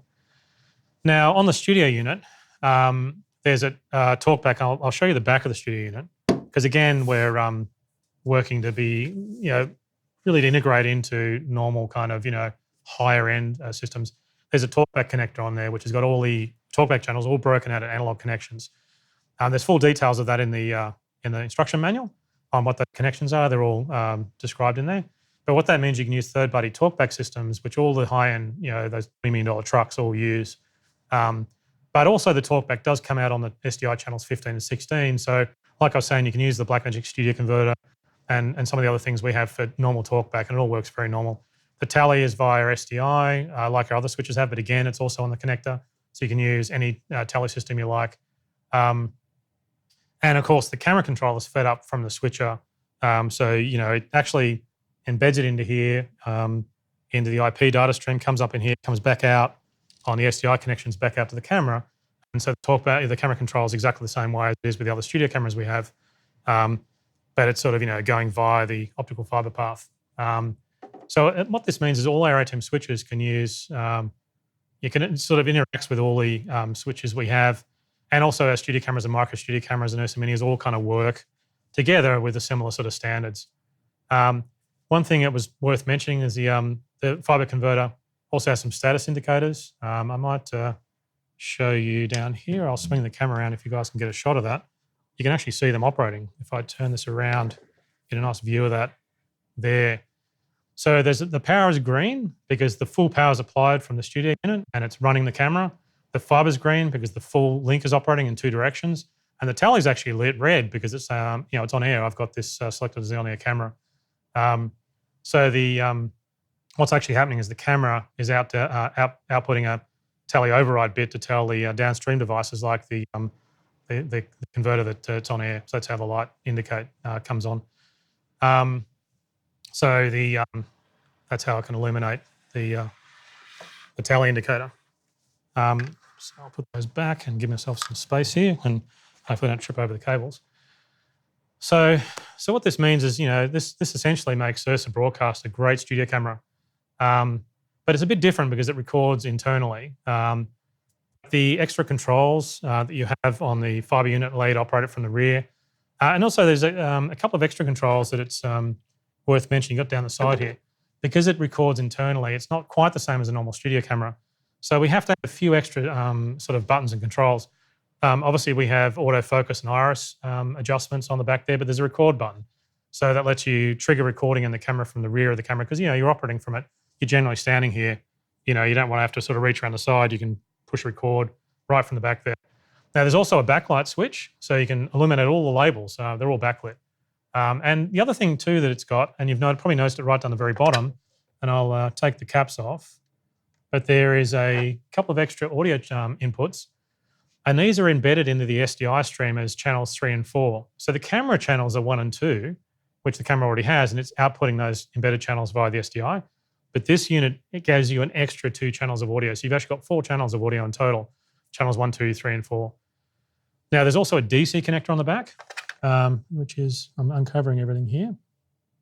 You can see the DC connector on the back there. That'll give you 12 volts at 500 milliamps. There's also an Ethernet connector on the side here, which will give you an Ethernet connection back to the other end. There's Ethernet on the other end. Now, that's actually not supported yet. We're going to do a software update to support that, but we'll get that done soon, hopefully. And we've got a DTAP connection on the other side here as well, and that gives you 12 volts and 2 amps. So not only do you get the 6 amps out to the camera on the connection here, but you've also got another 2 amps on the side. And that's really good for these big box lenses because you can power the lens and the camera and the viewfinder and everything from the converter. So that's really useful having those extra power outputs. Now, there's also in fact, I think it might be back around this other side, there's a PTZ connector on there as well. And that's linked to the same connector on the back of the converter here. So you can also control a gimbal mount. And there's a tracker interface on the back as well. So there's quite a lot of features, very hardcore, heavy broadcast features that this product has. Now, this is all supported in Camera Update 5.0. Camera Update 5.0 has the support for Osa Broadcast and the fiber converters. Yeah, we recommend that people download that for these cameras because it's the latest software. But these fiber converters will work on Ursa Mini and Ursa Mini Pro. So you can add them. I think the only feature that doesn't work is I mentioned that the camera's outputting a tally override bit for the tally indicator on the back. I don't think that actually works on Ursa Mini and Ursa Mini Pro yet, but we'll do a software update for that and we'll have support for that soon. So you can see it's a really, we're quite excited about this fiber optic link. We think it's really in many ways, I think a philosophy is we just said yes to everything. We pretty much everything everybody wanted, we said yes to. It's a very powerful solution. And when used with Osa Broadcast and the Studio Viewfinder, you get an incredible package. It's amazing. It extends and powers the camera up to 2 kilometers away. I mean, we could have this camera down at the beach and from here we'd be able to power and operate it. I mean, it's amazing really that it can go that distance. It's great for Ultra HD or even HD. It's got all the same professional controls that broadcasters are expecting. This is, what they use all the time. I mean, not only are we adding the optical fiber to a camera that records, but we're also adding all the controls that a studio camera has. It's a really strong magnesium design, very high levels of safety, as you saw. But you can install it as you grow. Like if you might connect most of your cameras with SDI, then you add this one to just the furthest camera. You can remove it and add it back at will. It depends if you want to reconfigure everything to cameras that shoot and put battery plates on or change back. It allows you to repurpose cameras as studio cameras for really big jobs. It can be used even without a camera or even on other cameras. So, because it did operate, as you saw, by itself. The thing that's really nice, it improves the Talkback experience with Ursa Mini. Ursa Mini had a little headset support, so you could actually do Talkback, but this is a really television industry standard Talkback, and you get more audio channels. It's a modern IP-based video design, and we'll be able to open up that IP layer in the future. So at the moment, it's sort of, they only connect together, but that'll give you a possibility of plugging into switches and things later. And it works with Ursa Mini and Ursa Mini Pro. And we'll add some support for some of the small features that might be missing there, but it even works with the cameras we've already been selling. So, so if we can show the slide for the price. So each end, we're starting to manufacture them today, so they'll be available over the next week or so. They're $2,995 at each end, which is dramatically cheaper than what than what anything like this has ever been available for before. Now, the reason we're selling them separately is we think people will probably want to buy extra studio units so they get some redundancy. You can have, if we go back to the rack for a moment, you can, you know, quick guys, get the camera shot. So sorry, middle of chaos here, but as you can tell, if you have more units in the rack and you can just have one that's powered off and not used, if something fails, you can just pretty much just patch in and power up and then off you go again. So the unit itself is essentially the redundancy.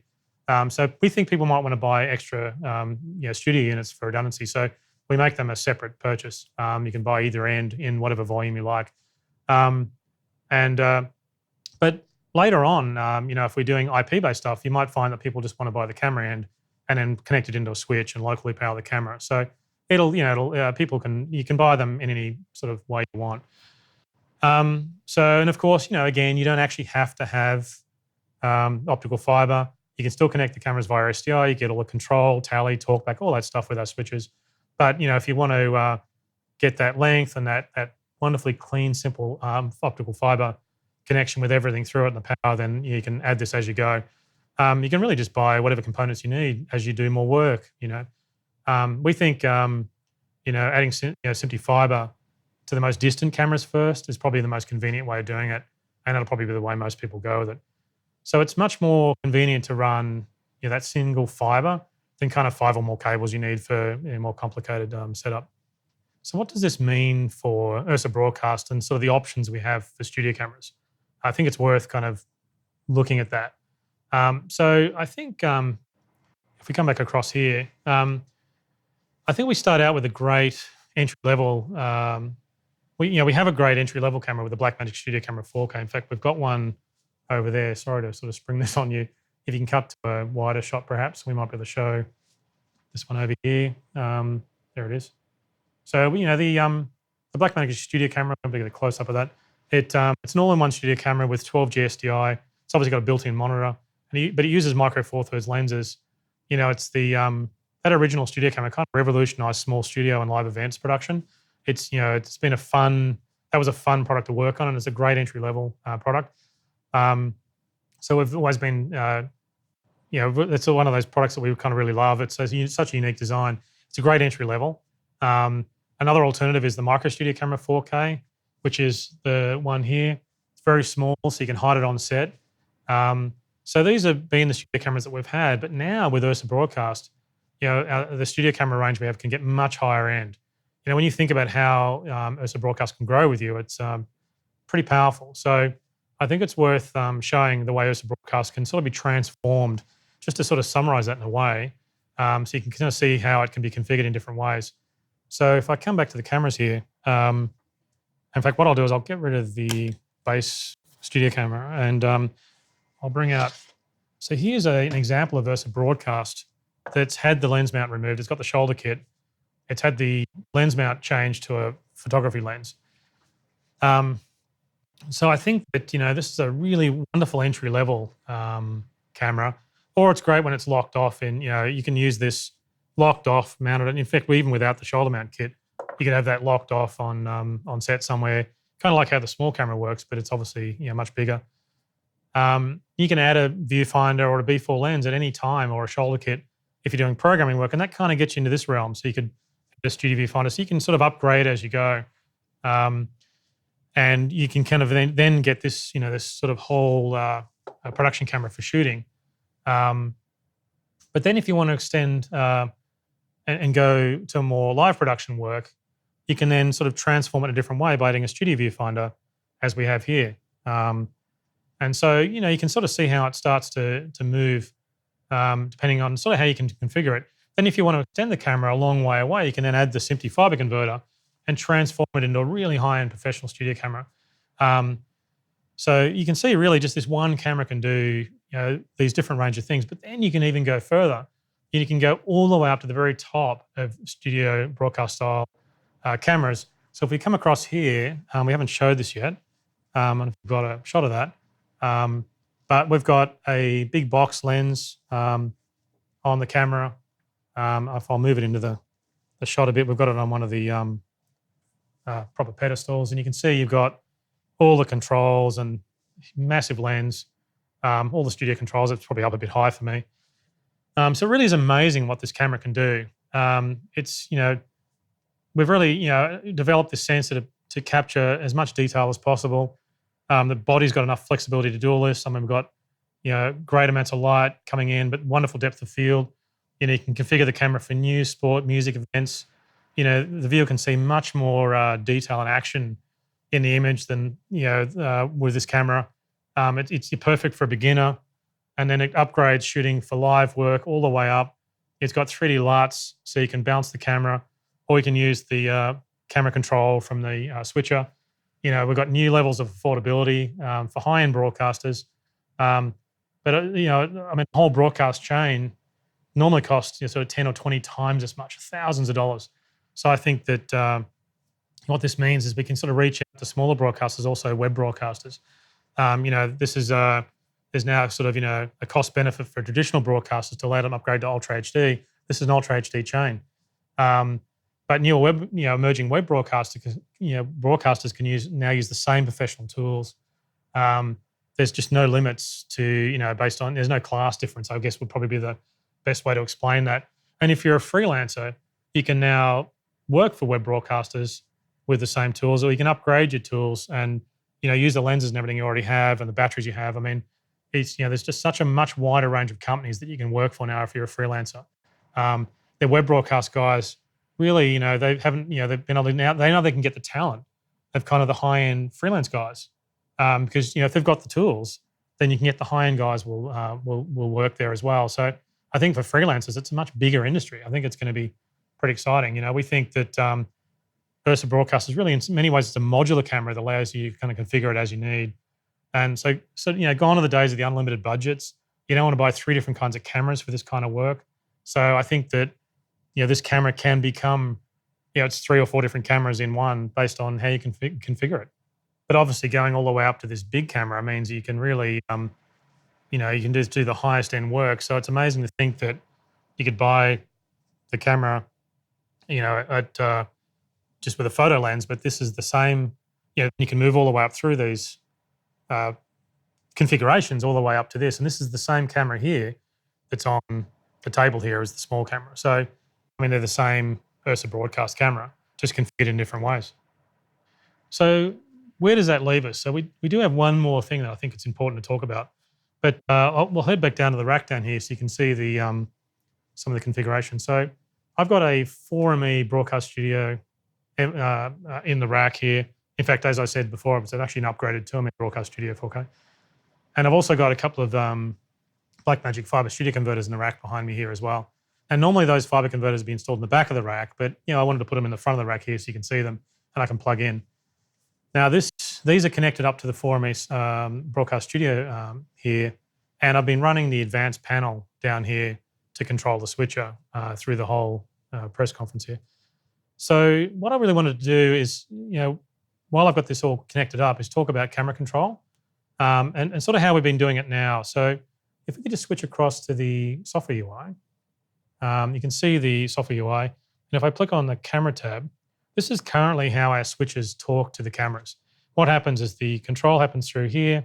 It goes, essentially the switcher is actually the master. It's talking to the cameras. And this is the software interface that tells the switcher what the cameras should do. Lens control, the color correctors that are built into the cameras, and things like that. Now it works, but it's harder to do than a camera color and control via software. It works and it's free, obviously, because it's included with the software, but it is a bit tricky to do. So what's missing is some really good camera control, and we need to fix that. Normally, we wouldn't want to really talk about this yet because it's not ready to ship, but there is a gap in the workflow that's pretty obvious, so I think we need to explain it. And so what I want to show you is it won't be shipping until May or June, but I think it's pretty important to show. So I think the first step is if you're not used to, or you don't really understand, haven't had experience with a traditional CCU controller from the high-end live broadcast industry, this is really how it's done. Like if I get I've got a controller here. These are the units that are used to control cameras for live performance. You've got a bunch of controls. Now the problem with this, apart from being expensive, is that you've actually got to cut a hole in the bench with one of these. You've got to use a saw to chop a hole in the bench to install that. So I don't know whether that's really, it's a bit intrusive. So I don't know if you did a wedding video and you went along to do a high-end wedding video, live wedding videos are awesome. I've seen some of the work our customers have been doing. I don't think you're going to get too happy if you started cutting all this stuff up. Plus also, let me get rid of this. Wow, it's heavy. A lot of stuff under here. The other thing too is it pokes through the desk, so you're always banging your legs onto them. But they are really nice to use. You get all the controls. So we think that the challenge for us was to, I'll get rid of this, was to design something that works in that traditional way. It's got all those controls that everybody expects, but it's got to be desktop mounted. And also the design needs to look nice and modern. So what I want to show you is what we've developed. Been working pretty hard on it. In fact, I'll make some space to bring it out. I'll get rid of the computer here, actually. I'll fold that up. Just bear with me. I'll put this over here. And I'll move this across so we can get make some space for ourselves. And I'll bring out what we've been working on. So this is the ATEM advanced camera control. There it is there. I'll put it in the right spot so you can get a shot of that. There it is. And so you can see it matches the design of the new 1ME advanced panel, but it's got all the traditional controls. So it's instantly usable. There's no retraining required for anyone that's high-end. But what's nice is it sits on the desk. So it's very portable, and you get 4 whole camera controllers in the one panel. So it's very affordable. So it just plugs in using Ethernet, just like the other one. I've got it looped through the panel here. This is the connection that was actually plugged into the computer. I've got a AC power supply. An AC connection, so it'll power on there. So it just powers up and works. It's plugged into the switcher. There it goes.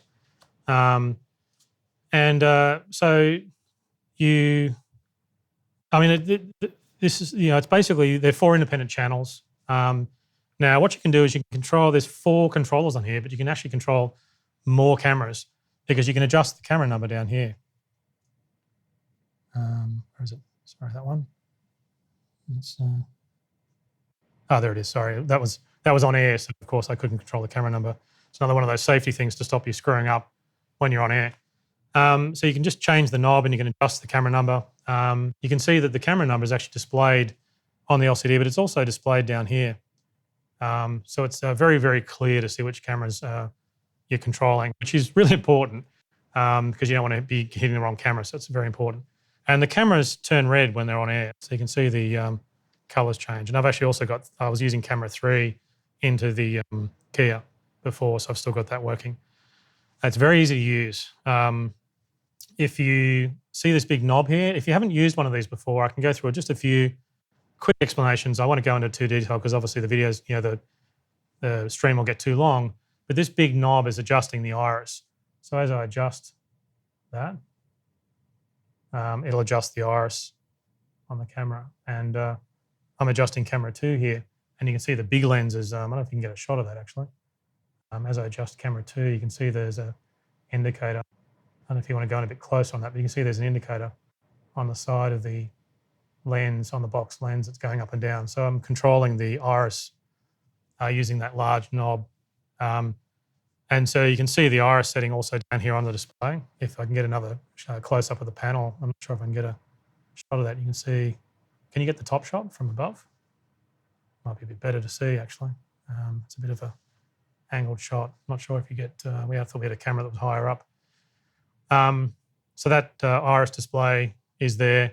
Now the big knob gives you a really nice smooth control, and the broadcast lenses actually support that smooth control. The photo lenses are, the iris is more jumpy, but the broadcast lenses support that. The big knob also rotates. There's a rotation. I'll move that down forward there so you can see that. But underneath there's a rotation, and that's the master black control. And you can see the rotate, when I rotate that, it adjusts the master black. And you can also see that on the, I should move my hand out of the way so I think you can see that. I'm not sure if you can see that, but the master black settings down there. So this is all the same as any traditional CCU. It's a very normal way for things to work. There's also a coarse knob, sets the limits of the iris control for the big knob. There's also a sense knob that sets the sensitivity of the iris control on that large knob. There's also an iris MB active button, which is down there. What that lets you do is basically disable that big knob. So if you're doing some fine adjustments, you don't bump the knob, you can kind of disable it with a button push. You can still use the other controls, it's just that big knob is disabled. Now the auto iris does the auto iris on the camera. It's the same kind of control that's on the camera. There's also a call button down there, so you can flash the tally to get attention. Now, one thing that's really worth showing, and I think we have it set up here. Yes, we do. Pushing the knob changes the monitoring. Now, one of the things that we've been doing on our switches for a long time is using one of the aux outputs for camera monitoring. When you're using the software CCU, as you touch the different camera channels, it'll change that aux output to look at that camera, and that you can use that output for camera monitoring. And this feature worked only in software before by selecting, as you select it in the UI, but now it's doing it from pushing the knob. So when you push the knob, it'll now change to this camera or this camera as you're adjusting. So really, you can do that from the CCU panel. So you can see the cameras that you're adjusting automatically on the monitor, and it's really important when you're doing color adjustments and trying to match cameras. You want to be able to move between the cameras really quickly. So just push the knobs. Now, if I can before I move on, if I can just show you actually this working. If we can get a close up of the rack, you can see as I push, so I'm pushing camera 2, and you see that's aux 1 that I've got selected to do this camera monitoring. And as I go to camera 3, camera 4, you can see that aux is changing. So that's how that works. So it gives you the ability, if you're operating off the panel like I'm doing here and not using a computer, you can set the monitoring just by pushing the knob. Now, one thing that's worth mentioning, we've used up until now, we've actually, I don't know, some people don't know this, but the DaVinci Micro Panel, which I have here, actually works with the Atom software. So you can do color correction adjustments. Obviously, it's a DaVinci primary color corrector in all our cameras. So it's pretty creative, and you can use this DaVinci Micro Panel to do color correction. It's a great solution for doing color control of the cameras. It's low cost, and it's very creative because, it works like a color correction. It's proper primary color correction. So, but it's a colorist's view of camera control. It's very creative, but it's not really the standard way of doing it. CCU color adjustments are quite different. Colorists are very creative with color, and it's amazing to have a DaVinci color corrector in the cameras and being able to do all that wonderful sort of creative looks, and a lot of people really love that. But CCU operators just want to trim out color imbalances most of the time. So I'll put this away here, and I can show you how that works. So a good example is, say the sun sets on an outside job, and the color temperature is changing. So you need to be able to compensate for that. And this is where color correction is really important. Now, I'm a really bad colorist, even though I've worked on telecines for years, in the old days and things like that. I easily get lost. The problem with the trackball is that when you're doing color correction work with it, you really got to know what you're doing. Otherwise, you kind of just get lost off somewhere. I find myself, I'm always resetting. But the camera control uses RGB knobs, and it's much easier in many ways to get a color, to do color correction with that, because each color's got independent control. So, for example, with a trackball, everything's adjusted at once because you're literally moving in that color space. But with knobs, you can just get to one color at a time. So it's kind of a lot easier. It's traditional for people who are used to working that way. For me, I find that easier because I don't want to get lost. I just want to kind of trim out some color imbalance. So one of the tricks that, as we talk to people about this design, is one of the CCU operator tricks is they actually don't often touch green. They just adjust the red and blue channel. And what I really love about that is it's easy to really tell, if the images are too warm or if they're too cold. So it's quite easy to adjust in some red or blue depending on the sort of warmth or coolness of the image. But if you leave the green untouched, it kind of gives you a reference in color. So I know colorists will probably be laughing, going, hey, what's the problem? But for me, I personally like this method because I feel like it's more under control. I'm not as creative with color correction as the colorists are. One of the things that I used to see in the old TV industry is almost a disrespect for the art of color correction. And I don't, pretend to have those skills myself. But with the RGB knobs, I find I can balance color and match cameras much easier. So it is a really nice feature. In fact, if we let's cut to one of the cameras and quickly show you what that means. We're going to be on, we'll better point the camera at something. Oh yeah, we've turned our brightness down. So there we go, we're back up. So if we could, I don't know if we can get a shot of the switcher. Well, we can do it, yeah, we can do it with the CCU there. So you can see I'm adjusting the big knob and you can see the brightness going up and down. And but what I can also do is I can adjust the color on the knobs here. I've got the red, green, blue in black, and I've got red, green, blue in highlights and shadows of separate controls.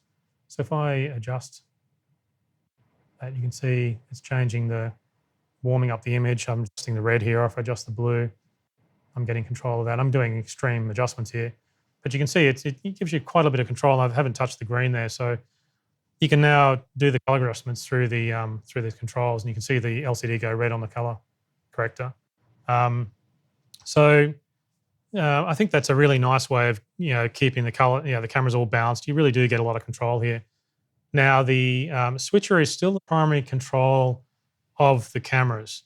So what that means is that if the software could still be changed, so the panel controls won't jump if the panel's connected.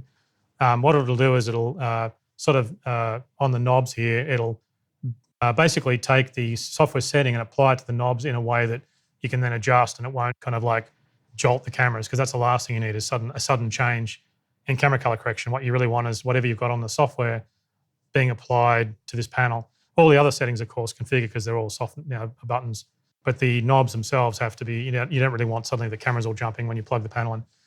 So it takes care of all that. Now, there's some extra settings on the panel.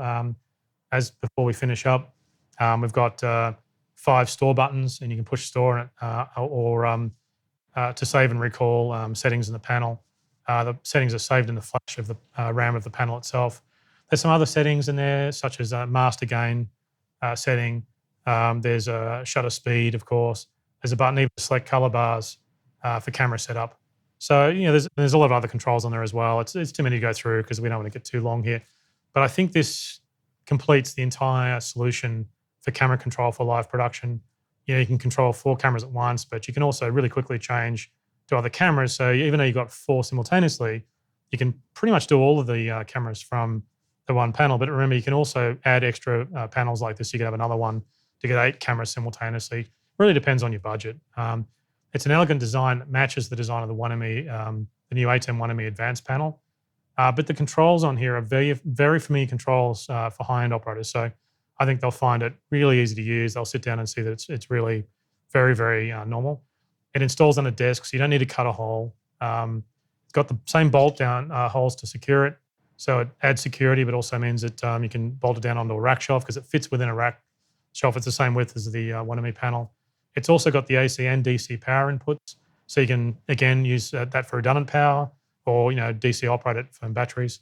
If I can show the pricing slide for this one. As you see there, it is the ATEM camera control panel. It'll be $2,995 and it'll be available, we expect, in May or June. So so we think that that's all we have today. We've got a pretty big range of products here that we've shown. So thanks for bearing with us. We hope these new products really kind of help you build your studios and your creative capability. That's the thing that really matters deeply to us, is how much creative capability that you get from these products. We really hope that it helps traditional broadcasters upgrade to Ultra HD. We also hope that web broadcasters can access, truly professional tools that operate in a professional way. And so then we hope that, that these high-end freelance guys that have got incredible talents can work with a much wider range of companies, and they can just get more work in general, or even buy some of their own gear and bring that along to their clients. So we think the products look really nice together. We haven't really said no to features in any way on these products. We've just said yes to everything. It's great to just have everything you could possibly ever want. We really hope in some ways that these products will help change broadcast for the better.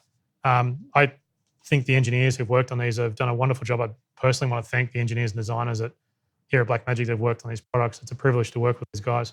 It's an amazing, when you see all the products together, we're all surprised because all the groups are working on them independently, and then you see them all together like this. It's pretty amazing. So again, we'd like to also thank you guys for your support. It means a lot to us, and we couldn't do any of this without you. It's worth noting that it's worth following us on Twitter and Facebook so you can get updates. We don't like emailing people because it's kind of intrusive. I think, emails are kind of annoying. We do it occasionally. We'll probably do an email about these products. But keep at, we do a lot of updates that we give away for free, such as the TourMe switcher upgrade to 4Me. We just did a really big update to DaVinci Resolve, and we posted that on Twitter and Facebook. We didn't email. So if you keep track of those, you'll be able to see any of the updates for your products. And we often get surprised how many people are running older software versions when we've got a lot of new stuff that we've added to newer software versions, and we're doing that all the time. So we hope to see you soon and get some feedback on these new products at the next show. But otherwise, that's pretty much all we have. So take care, and thanks a lot for your time, and thanks for watching.